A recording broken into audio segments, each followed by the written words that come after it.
Venez découvrir le goût du Tarn au travers de mes rencontres curieuses et gourmandes des producteurs du Tarn. C'est tout de suite votre émission Le goût du Tarn du côté de chez Fred sur Air d'Otan. Le Tarn est un pays riche de saveurs, riche de terroirs, de légumes, fruits, fromages, viandes, vignes, céréales, mais aussi de recettes, de bons petits plats qui mijotent, mais surtout d'histoires de vie, de parcours singuliers, de passion du métier. C'est en balade du côté de chez Fred, de chez moi, de chez vous donc, que nous nous retrouvons pour la 18e émission du Goût du Tarn sur Air d'Otan. C'est du côté de chez Fred que nous rencontrons aujourd'hui Clémence Glohagen et Lionel Barre au domaine d'Enségur du côté de Lavore. Je vous remercie déjà de me recevoir chez vous et bien le bonjour. Bonjour et merci à vous d'être là. Bonjour. Oui.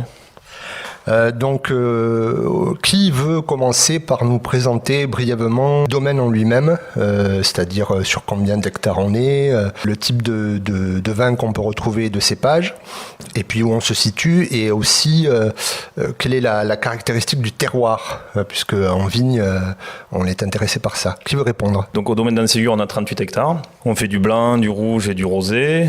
Donc l'encépagement en rouge, ça va être Syrah, Merlot, Cabernet Sauvignon, Cabernet Franc, Duras. Et en blanc, on a du Sauvignon et du Chardonnay. Et alors, alors là, on est sur la plaine de la Goutte.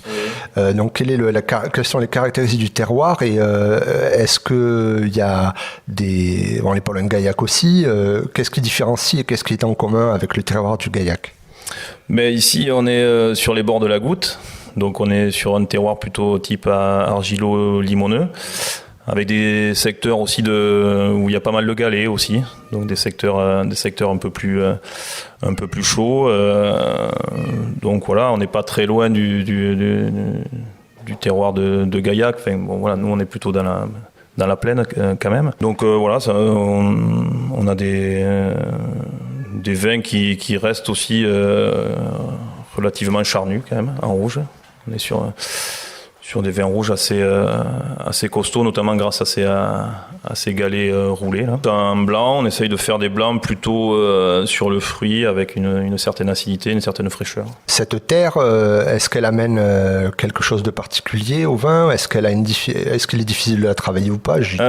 C'est pas des sols qui sont toujours très faciles à travailler, dans le sens... là, par exemple, on est en conversion en agriculture biologique depuis fin juillet dernier. Donc les secteurs où vous avez des galets, bon, c'est usant pour le matériel, on va dire. Les secteurs où vous avez des argiles qui parfois ont tendance à se refermer assez vite, notamment avec les périodes de sécheresse, bon, c'est pas le temps d'intervention sur le travail du sol est assez court. Voilà, c'est-à-dire que la terre se travaille bien, mais sur un temps relativement court, puisqu'après ça a tendance à devenir un petit peu dur dès qu'il fait un peu trop sec. Donc c'est un peu tout le challenge qu'on a, c'est d'être assez réactif, voilà, de travailler. Après bon, ça se fait, mais il faut l'idéal, c'est de travailler au bon moment les sols, bon, comme dans tous les vignobles, on va dire, de toute manière. Hein, Et alors, on l'entend au micro, mais quelle est l'utilité d'avoir un chat pour s'aider à ce genre de culture ? Un chat nous a rejoint. C'est Micha. Voilà, c'est un peu la mascotte. Au niveau de votre parcours, tous les deux, donc, je crois que Clémence a vendu la mèche. Elle m'a dit que tu es là depuis fort longue date. Oui, ça fait... Moi, je suis arrivé ici en 2006. Mon parcours, en fait, j'ai fait l'école d'œnologie. Je suis diplômé de Toulouse, l'école d'œnologie de Toulouse. Mais l'idée au début, ça a été de faire le plus de vendanges possible, de découvrir le plus de choses possible, donc de voyager aussi, à la fois en France et à l'étranger, sur les premières années, pour essayer d'acquérir le plus rapidement possible de l'expérience, et puis découvrir des façons de faire. Donc c'est ce que j'ai fait pendant quelques temps. Puis ensuite aussi en France, voilà, l'idée c'était de partir dans l'hémisphère sud quand c'était l'hiver ici, de faire 2 vendanges par an. D'accord. Voilà, c'était l'idée. Et en France, de visiter un peu, d'aller dans les côtes du Roussillon, dans le Madiran, le Jurançon, la Loire, et dans des structures différentes, à la fois des petits domaines et puis des domaines un peu plus huppés, et puis il y a aussi du négoce, de la cave coopérative. Je cherchais en fait à voir un peu tout pour ensuite faire la synthèse et savoir ce que je voulais faire et ce que je voulais plus faire, en gros. Et le vin et la vigne, tu es tombé dedans quand tu étais petit, il y a une histoire familiale ou c'est quelque chose qui est né de rien? Il n'y a pas vraiment d'histoire familiale, à part mon grand-père qui faisait son petit vin comme tout le monde. J'allais faire les vendanges avec mes parents, et les voisins, la famille et tout ça. Non, je suis originaire de Cahors, qui est une région viticole. Et en fait, j'ai découvert le monde du vin par intermédiaire de mon grand frère, qui lui a découvert aussi ça un peu par hasard. Et il a fait des études en BTS Viti-Eno. Moi, j'étais en faculté de biologie.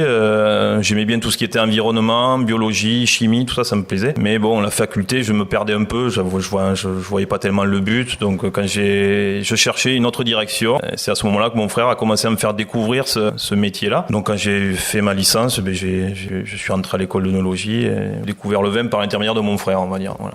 Il est arrivé donc en 2006 et tout ce parcours depuis 2006, quand tu regardes tout ce parcours, quel regard tu portes là-dessus sur l'évolution du métier, de la vigne? Eh bien, en fait, moi, c'est quand j'ai fait toutes ces expériences professionnelles, à un moment donné, je voulais poser aussi quelque part et adhérer à un projet à plus long terme, voir dans la longueur, parce qu'en faisant des petits contrats à droite à gauche, quelque part, on a de l'expérience, mais c'est assez court et puis finalement on voit pas tout. J'avais envie de prendre la vigne beaucoup plus. L'école d'œnologie m'a permis de comprendre comment on fait du vin, mais le vin, il faut d'abord savoir faire le raisin. Et je trouvais que sur ça, notre formation, elle est quand même c'est un peu light, quoi.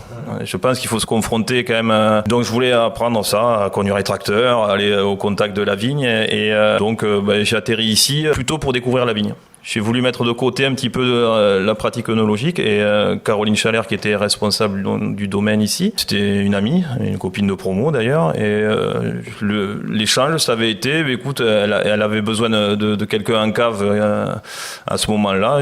Moi, je travaillais sur un négoce où j'avais envie de revenir sur une politique de domaine. Je voulais découvrir la vigne. J'ai dit, écoute, je viens faire ton caviste. Par contre, je veux aussi avoir du temps pour découvrir la vigne, travailler la vigne. Donc, ça a été le deal qu'on a fait tous les deux. Et puis bon, je devais pas forcément rester encore, je devais partir au Chili, puis finalement je suis jamais parti en fait. Et donc après, un peu plus tard, on m'a proposé le poste de chef de culture ici, et donc je suis resté, j'ai beaucoup aimé ça, quoi. J'ai mis la carrière d'œnologue de côté un petit peu, et voilà, c'est très plaisant. Et puis bon, là, quand Caroline est partie, j'ai repris la suite au niveau de la production, donc je m'occupe des vins aussi maintenant, et je trouve que c'est très important en fait. C'est la base, c'est aussi le raisin, quoi. Oui, on part de là. Hein. Oui, c'est l'équilibre de votre raisin qui fait aussi l'équilibre du futur vin. Donc c'est indissociable en fait. Et donc ta collaboration avec Clémence, soit tu es arrivée en quelle année sur le domaine? Je suis arrivée en novembre 2012. J'étais étudiante et je cherchais une alternance pour mon master. J'avais fait une licence avant à l'école d'agriculture d'Angers. Je voulais vraiment continuer avec un master dans le commerce, mais en étant spécialisée dans le vin. Donc c'est pour ça que j'ai choisi mon alternance dans un domaine viticole. Et du coup, j'ai décidé, j'étais embauchée ici pour gérer le commerce en alternance. Et par la suite, à la fin de mon master, j'ai été embauchée pour gérer toute la partie hors production. Donc commerce, communication, marketing, tourisme, voilà, la totale. Oui, je me demandais, le Glohagen, ça venait de quel coin du Tarn? Non, on est un peu plus haut et à l'ouest, chez les Bretons. Le vin, pourquoi ce choix?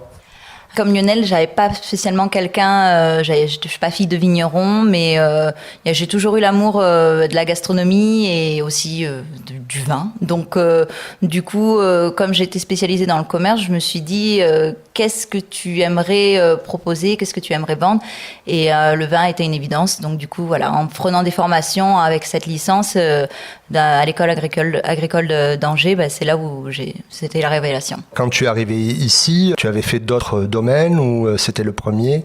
Non, j'avais fait des stages dans le Frontonais. Du coup, j'avais fait mon stage de licence là-bas. Donc, ma famille habite vers Toulouse, donc du coup, je voulais rester dans cette région. C'est vrai qu'en ayant une formation avec des vins de la Loire, c'était bien aussi de voir d'autres domaines viticoles. Et du coup, j'avais démarré dans le Frontonais. Et là, dans le Tarn, c'était vraiment la découverte à ce moment-là des vins du Tarn, et ça m'a plu. Donc maintenant, tu es tarnaise d'adoption. Exactement. Quand tu entends parler, Lionel, de la philosophie qui le conduit à travailler la vigne de telle ou telle façon, en quoi tu y es sensible et toi, quelle philosophie tu as aussi pour vendre ce vin? Je suis totalement en accord en fait avec cette philosophie. C'est vrai que c'est important de comprendre et de faire le vin grâce à un bon raisin. Et donc du coup, en travaillant cette vigne le mieux possible, en fait, ça se voit de suite dans le vin. Et c'était important, et surtout quand on en parle avec les clients, c'est quelque chose qu'on peut vraiment partager, où les gens sont très sensibles maintenant, et du coup c'est tout à fait en accord avec notre politique et avec ce que veut maintenant le public.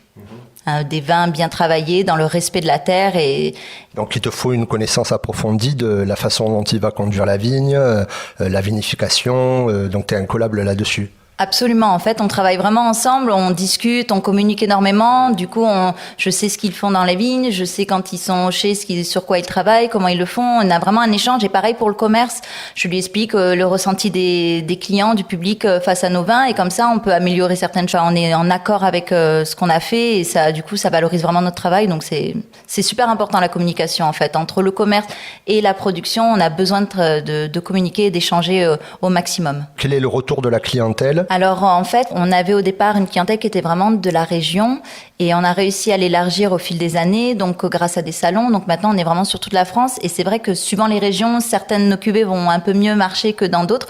Donc c'est important aussi parce que ça nous permet de voir combien on en produit, suivant là où on en vend le plus. Et aussi, on est vendu à l'étranger grâce à l'export marche bien. Et donc, c'est vrai qu'en Europe, on a une bonne clientèle. Et pareil, c'est pas la même suivant les pays. Et ils ne ressentent pas le vin de la même façon. Mais c'est, par exemple, pour les sauvignons, on voit que les sauvignons secs, frais, vifs, c'est quelque chose qui plaît quand même encore. Et donc, du coup, on les met en avant surtout à l'export. En France, on va avoir le rosé qui va être un produit phare, et du coup, on l'adapte. On sait que la couleur est importante, le goût aussi, la sucrosité plus ou moins. Nous, on est sur un rosé sec, mais qui a quand même des notes fruitées. Et ça, c'est très important dans la façon de travailler, et ça, on échange là-dessus avec Lionel. D'accord. Avant d'aller plus loin, un petit peu pour parler du vin en lui-même et du raisin, on va faire une petite respiration musicale, puisqu'on va écouter Petit Prince qui nous joue JSP, et on se retrouve de suite après sur Air d'Otan, Le Goût du Tarn.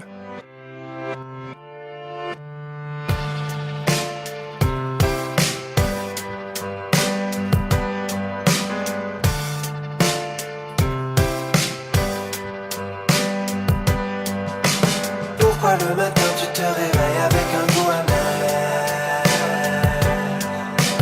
Un café croissant, le métro, tu descends sous la terre. Tu te demandes pourquoi tu vis dans cette énorme fourmilière. Souvent quand tu croises un regard, il est glacial et austère.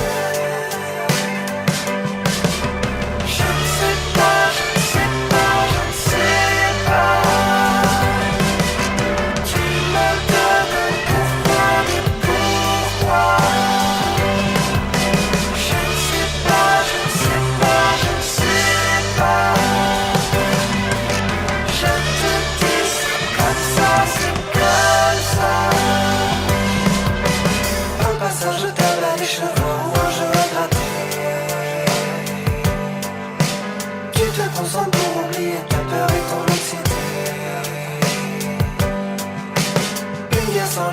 Tu te dis que tu vas y arriver. Surgir sur l'épinaire, machine, vais-je les impressionner? Je ne sais pas, je ne sais pas, je ne sais pas. Tu me demandes pourquoi.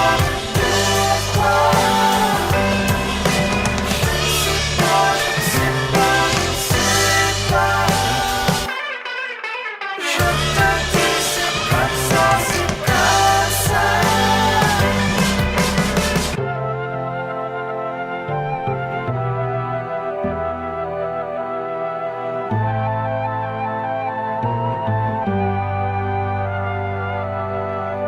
Tu discutes avec un voisin, tu te laisses disperser. C'est toujours plus facile que de devoir se surpasser. seul coup tu t'arrêtes quand le jugement va tomber. Jamais plus seul qu'entouré d'humains innocents condamnés. Je ne sais pas, je ne sais pas, je ne sais pas. Air d'OTAN, la vie autour de vous.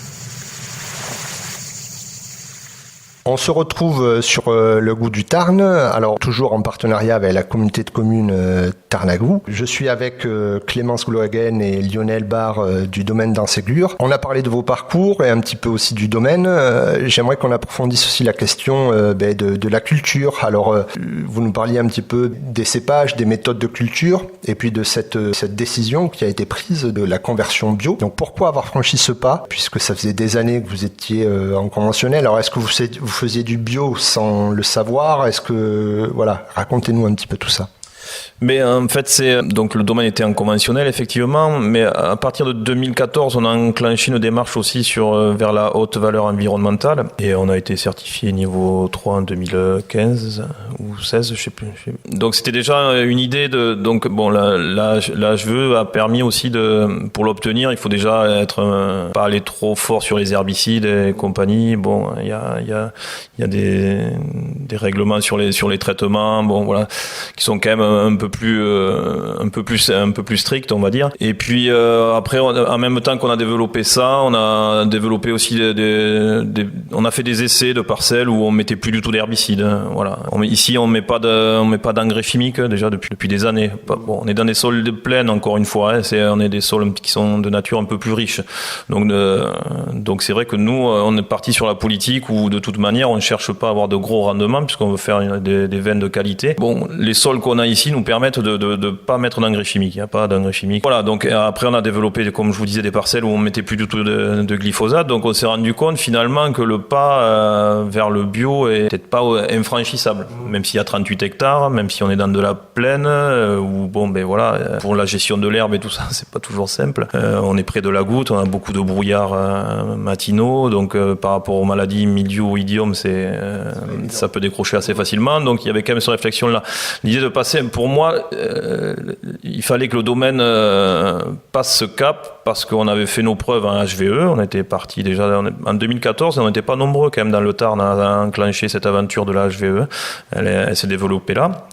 Au niveau du public, je pense que c'est plus suffisant. Le message, je trouve, ne passe pas suffisamment au niveau du client. Donc il y a des efforts qui sont faits dans la HVE. Je pense que c'était nécessaire pour une méthodologie du travail, que tout le monde se mette un petit peu, se recale un peu sur les bonnes manières, les bonnes pratiques, les bonnes façons de faire.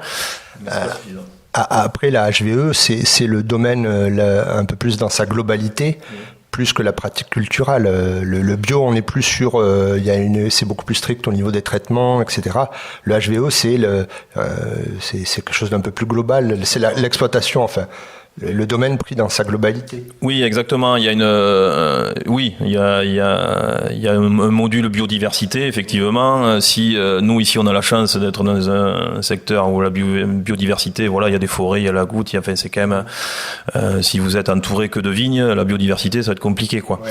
Donc bon voilà, le sens de l'histoire, c'était d'aller vers le bio. On a fait déjà beaucoup d'efforts et donc je voulais aussi que ce soit que l'équipe aussi, voilà, qu'on fasse ce pas-là, puis pour qu'on dise on sera en bio et basta, c'est plus simple, quoi. Même si c'est plus compliqué peut-être dans le travail, on le voit aussi comme quelque chose qui va permettre de valoriser le travail de nos gars, de notre équipe qui est une bonne équipe. On a vraiment une super équipe. Vous êtes combien là? Donc là, en vigne, on a trois personnes. On a fait rentrer une troisième personne justement pour le passage au bio qu'on va former, qui est pas encore formée. Donc voilà, vous avez vu Marilyn qui était au chai et qui aussi vient beaucoup en vigne. On travaille beaucoup en binôme notamment. Comme ça permet au chai, je vais aider Marilyn et comme ça Marilyn elle vient en vigne aussi. On peut aller aider en vigne. Je veux que tout le monde participe un petit peu à tout. C'est l'idée. Que ceux de la vigne se rendent compte du travail du chai et que ceux du chai se rendent compte du travail de la vigne. Je pense que c'est comme ça qu'on va y arriver. C'est comme avec Clémence, on échange avec le commerce. Chacun prend ses responsabilités mais on communique et on avance tous ensemble. Donc Donc comme ça, quand on arrive à discuter les uns et les autres, on prend mieux en compte les difficultés de l'autre. Et du coup, on a une chouette équipe. C'est important, je pense. Il faut que l'équipe adhère si on veut réussir le bio, parce que c'est pas gagné d'avance. Là, on est en début de conversion, donc on va pas crier victoire, loin de là. Mais on a besoin que tout le monde aille dans le même sens, quoi. Parce que le bio, c'était. Est-ce que c'était une demande? Est-ce que tu as ressenti justement cette demande-là? Parce que finalement, entre guillemets, pour dire, voilà, les affaires marchaient. Donc pourquoi est-ce qu'il y a eu un retour aux clientèles par rapport à ça? Oui, tout à fait. En fait, déjà au niveau des professionnels, pour les cavistes, dans certaines villes, en fait, on ne voulait plus prendre de rendez-vous si on n'était pas en bio. Donc, il y avait vraiment des portes qui se fermaient à ce niveau-là, si on voulait démarcher. Du coup, ça commençait déjà à intuiter un petit peu que le marché allait être saturé si on n'était pas en bio, enfin, pour les non-bio du moins. Et après, à force, sur les salons, les gens posaient beaucoup de questions. C'est là où on échange au maximum. Et aussi, les personnes, quand ils viennent sur le domaine, quand c'est des personnes, des touristes, des nouveaux clients, on avait vraiment cette demande de comment vous travaillez, est-ce que vous êtes en bio, voilà. Donc, on s'est rendu compte que c'était vraiment quelque chose qui était important. Et du coup, on a voulu le mettre en avant et vraiment y aller dedans dans cette aventure. Oui, il y a une prise de conscience qui commence à dater un petit peu, justement des consommateurs, citoyens, que le bio aussi est un plus. Mais par contre, je reviens sur ce que tu disais, ce qu'on ne mesure pas parfois, c'est que c'est plus de travail, plus de contraintes, d'où l'embauche d'une troisième personne. Oui, c'est quelque chose qui se planifie, c'est-à-dire qu'à partir de 2017, c'était dans les têtes déjà, c'était dans les tuyaux, quoi. Hein, donc il a fallu investir aussi sur du matériel, sur de l'humain, voilà. Donc il a fallu préparer ça et voir déjà se tester aussi avec ce matériel. Bon, ben là, ça marche, tac. Les 2 dernières années, on a fait sur les désherbages mécaniques, on a fait 80%, 90% du vignoble sans herbicide.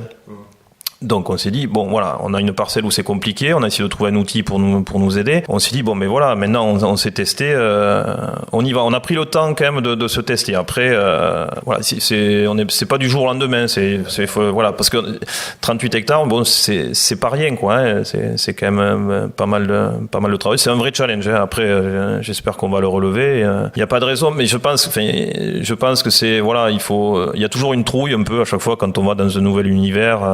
Voilà. C'est un sacré défi.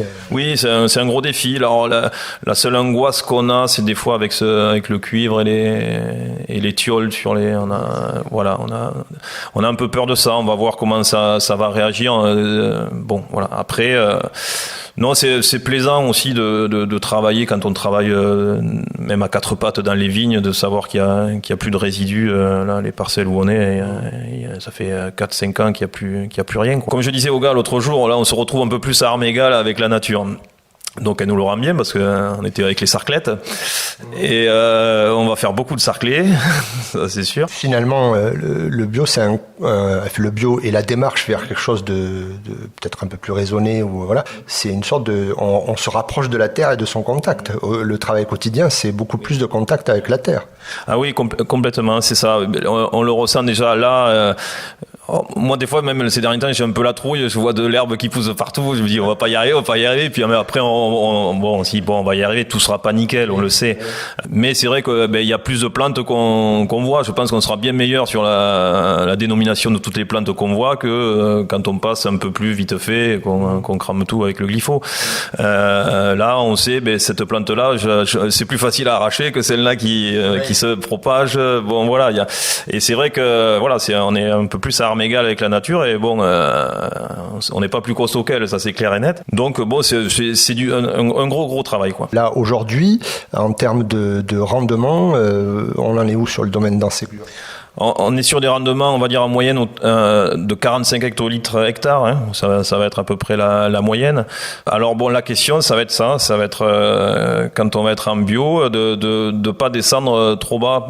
Voilà, on dit souvent qu'il y a une baisse de rendement des fois au passage au bio. Bon, le challenge, nous, c'est qu'on reste quand même dans cette zone-là, quoi, hein, de pas descendre trop bas en rendement. Donc, ce qui est important dans ce passage au bio, c'est que il faut vraiment que c'est exigeant pour les les gens avec qui on travaille. C'est-à-dire que si des fois il faut venir travailler le samedi, voilà. Donc il faut vraiment que l'équipe suive le projet, ou sinon ça sera difficile, quoi. Est-ce que tu peux, Clémence, nous présenter un peu la gamme de vins, les différents cépages et quels ont été les choix qui ont présidé à ces cépages-là et à ces vins-là? Alors en fait, on a une gamme assez large. On va avoir 2 blancs secs. Donc un, c'est un 100% Sauvignon blanc qui s'appelle le Sauvignon blanc. Ensuite, on va avoir un autre blanc sec qui est la cuvée Madeleine, qui est faite avec du chardonnay. Où là, par contre, il y a une fin de fermentation en barrique et un élevage aussi en barrique. Donc vraiment deux vins totalement différents les uns des autres, et du coup, c'est ça qui est assez sympa. Ensuite, on va avoir un rosé qui est fait avec un assemblage de 3 cépages, de la Syrah, du Cabernet Franc et du Cabernet Sauvignon. On va avoir un rosé qui va être vraiment sec, mais avec des notes de fruits et qui va apporter un petit goût de j'y reviens. Voilà, on va dire ça comme ça. On va avoir plusieurs rouges. On va avoir un rouge qui va rester en cuve, qui est un assemblage de Syrah et de Duras, donc le cépage local. Et ensuite, 2 autres rouges, la cuvée Germain, qui elle est composée de Syrah, de Merlot et de Cabernet Sauvignon, où là, il y a 1 an d'élevage en barrique. Et enfin, on a la cuvée Prestige, la Grande Réserve, où là, c'est du Merlot et du Cabernet Sauvignon, et c'est une fermentation qui se fait intégralement dans la barrique neuve. Donc celui-ci, on n'en fait vraiment pas beaucoup, c'est un peu la grande cuvée Prestige, mais avec peu de quantité. Et ensuite, on va avoir un Sauvignon qui va être un peu doux. On l'appelle le Sauvignon d'or. C'est du Sauvignon blanc où on arrête la fermentation pour garder un peu de sucre du raisin. Donc moins d'alcool, mais vraiment une note fruitée en bouche, pas non plus trop sucrée. Et on finit avec les bulles d'Enségur qui sont aussi faites en Sauvignon. Le Sauvignon, on le fait à toutes les sauces, en sec, en doux et en bulles. Et on le fait en méthode ancestrale comme la méthode gaillacoise, mais nous avec du Sauvignon. D'accord. Et donc en cépage local, il y a le Duras, la Syrah qui est beaucoup utilisée. Et le reste, c'est un choix historique. Qu'est-ce qui a présidé à ça ? Oui, au départ, on avait d'autres cépages. On a eu à l'époque aussi du brocol, mais c'est vrai que le rendu était pas très bien finalement sur nos sols. Donc du coup, on est resté cantonné à d'autres cépages qui ont par contre un très bon effet chez nous. Donc le merlot qui pousse bien, qui donne des choses assez sympas, d'une bonne rondeur. Et le chardonnay, c'est vrai qu'il a été planté assez tôt. Je sais plus quand est-ce qu'on l'a planté. On n'était pas encore là, qu'il y avait déjà du chardonnay, donc c'est assez atypique parce que pour le coup, le chardonnay, on n'en trouve pas forcément par chez nous. Et en fait, il rend super bien. On a vraiment un bon rendu et voilà, on se démarque en ayant des cépages classiques, mais sur un sol et sur un terroir qui ne l'est pas. En tout cas, qui ne l'est pas dans la région. Donc, en termes de volume de bouteilles, ça fait combien de bouteilles ? En moyenne, on est à 180 000 bouteilles en moyenne, suivant les années. Après, bien sûr, quand Mère Nature est gentille ou pas. Et je me tourne vers le vigneron, ça représente combien d'hectolitres ça ? On est sur des moyennes de récolte de 1500 hectolitres. Et quel est ton préféré ? Alors, ça dépend de mon humeur. Alors, l'humeur du moment. Là, si demain il fait aussi beau, je pense qu'un bon verre de rosé sera parfait. Et toi ? Moi, j'ai un petit penchant pour la cuvée Madeleine. Ouais, j'aime bien, parce que chaque année on essaye des tonneliers, et le challenge de réussir à faire un chardonnay pas trop lourd. On arrive à avoir des notes un petit peu florales, de mandarine. Et justement, c'est la vigne, c'est aussi de la cuisine. Comment, par exemple, pour obtenir ces notes florales, alors il y a le raisin tel qu'il va venir sur l'année, le terroir, etc. Mais en termes de vinification, est-ce qu'il y a des possibilités d'orienter, d'essayer d'atteindre ce genre de saveur ou d'arôme ? Moi, je crois que le plus important, en fait, c'est la date de récolte. C'est-à-dire, si vous loupez votre date de récolte, ça peut ne pas être dramatique, mais en tout cas, vous louperez ce que vous vouliez faire. C'est-à-dire, c'est vraiment le moment où on dort très mal la nuit, parce que c'est là où il faut prendre la décision. Il faut aller goûter les raisins sur la souche, et c'est vrai, si vous réussissez votre date de récolte, derrière, ça va suivre. Si vous loupez la date de récolte, vous loupez votre vin. Ou en tout cas, vous le loupez en partie. Oui. Et si vous cherchez, par exemple, le chardonnay, le challenge, c'est que c'est un cépage qui est précoce et qui est mûr de plus en plus tôt. À une époque, on vendangeait en premier les sauvignons et ensuite les chardonnays. Là, maintenant, avec le réchauffement climatique, le chardonnay est passé devant. On vendange, en même temps. La première journée de vendange, c'est chardonnay, sauvignon. Et le challenge, c'est de ramasser sur la fraîcheur. Avec les chaleurs qu'on a maintenant, il faut vendanger sur l'acidité. Moi, c'est l'acidité qui dirige aussi mes choix. C'est plus forcément que le sucré. C'est l'acidité. Si vous avez de la fraîcheur dans vos vins, vous pourrez faire quelque chose de bien. Donc la cuvée Madeleine, voilà, je veux que ça reste un chardonnay qui soit encore frais. Donc il fait pas plus de 13 degrés d'alcool. On est à des 12,8, 12,9. Bon, il y a marqué 13 sur la bouteille. Voilà, mais c'est pas du 13,8, 13,9. Et vous avez aussi le moment de la récolte. Il y a les arômes du raisin, ils augmentent. Il faut essayer de capter ce moment-là quand le raisin est gorgé le plus possible de précurseurs d'arômes que vous allez ensuite développer dans la vinification. Parce qu'après ça redescend. Si vous tardez, il y a le sucre continue le degré augmente et les arômes diminuent. Donc il y a une maturité technologique qu'on dit qu'il faut essayer de l'attraper là. Moi j'essaie de l'attraper là avec l'acidité, le plus d'arômes possible. Oui, c'est ce qui fait que d'une année sur l'autre, un vin peut varier en arôme, en goût.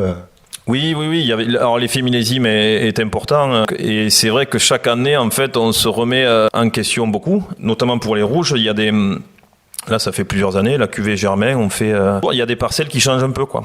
À une époque, c'était un petit peu plus, les parcelles étaient assez définies. Là, maintenant, le réchauffement climatique, avec un petit peu les problèmes de sécheresse qu'on a, on se rend compte que certaines parcelles réagissent un peu mieux. Là, on a fait basculer un petit peu le Germain, le Cabernet Sauvignon prend de moins en moins de parts, par exemple. La Syrah prend une part un peu plus importante.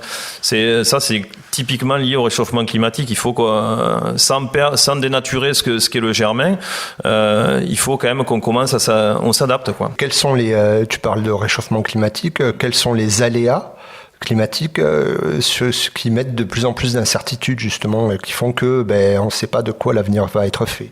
Le gros souci, c'est la sécheresse, parce que c'est un vrai casse-tête aussi. On en discutait un petit peu tout à l'heure quand on a fait la visite du chai. C'est vraiment pour les rouges, c'est un vrai casse-tête, parce que là, on contrôle rien. Il y a aussi ces phénomènes de vent d'automne en pleine vendange qui accentuent. Donc si on est si on n'est pas réactif ou si on a un problème avec la machine à vendanger et qu'on peut pas vendanger ce jour-là, un peu de vent d'automne et 1-2 jours vous prenez 1 degré. Donc ça devient des fois un petit peu compliqué. Les maturités se bloquent, les tanins sont pas prêts. On attend un peu, mais les degrés montent. Bon, voilà, c'est un peu tout le challenge du vigneron maintenant, là, avec ces chaleurs. Mais si la sécheresse est trop forte, c'est un peu inquiétant. Là, cette année, ça repart sur des bases qui sont inquiétantes. Voilà. Oui, ça va demander une autre anticipation, une fine observation de la nature, quoi. Oui, il faut. Après, on peut essayer de jouer sur travailler un peu plus les sols, casser certains couverts enherbés. Bon, voilà, là, on travaille un rang sur 2. On a un secteur très chaud là où il y a beaucoup de galets. Je pense qu'à un moment donné on risque de travailler tous les rangs, même s'il y a plusieurs écoles. Dans la vigne, si vous faites un choix, mais on pourrait faire autrement. Voilà, il y a le fait des fois de pas trop travailler le sol, de laisser la vie un petit peu se développer. Donc nous on a fait entre deux, c'est-à-dire qu'on travaille un rang sur 2 et on alterne pas le rang pour le moment. Le rang enherbé, on laisse vivre, on lui laisse faire sa vie. La microfaune et flore se développent là-dessus et on travaille. Alors petit exercice pour finir, avec ce rosé, en espérant que demain le temps soit bon. Avec quoi tu l'accommodes? Est-ce qu'il y a un producteur du coin qui a un produit qui pourrait bien s'associer avec ce petit rosé, ou un produit tout simplement? Là, avec un bon barbecue et une super saucisse, rien ne vaut un bon verre de rosé qui l'accompagne. Ça, il y a pas de souci. En allant sur le marché de la Bord, vous trouverez les bons producteurs qui pourront vous proposer quelque chose de très très sympa avec ce rosé. D'accord. Donc c'est le menu de demain. Exactement. On arrive à quelle heure? Dès midi, c'est bon pour l'apéritif. Et toi, avec le chardonnay de la cuvée Madeleine? Avec le chardonnay, je pense un peu de fromage, ça doit pouvoir le faire. Après, il y avait une viande blanche avec un petit peu de crème, ça doit bien le faire. Ouais. Si le temps est un peu plus frais demain, une petite viande blanche avec de la crème et un bon chardonnay. Ah oui. Ouais. On arrive à quelle heure? Après le rosé, on se fait un petit graillou. Mais je sais où je vais demain. Mais je tenais à vous remercier pour votre accueil chaleureux et puis je vous dis à une prochaine fois. On se retrouve pour une prochaine émission sur le goût du Tarn. À bientôt. À bientôt, merci beaucoup. Merci, à bientôt.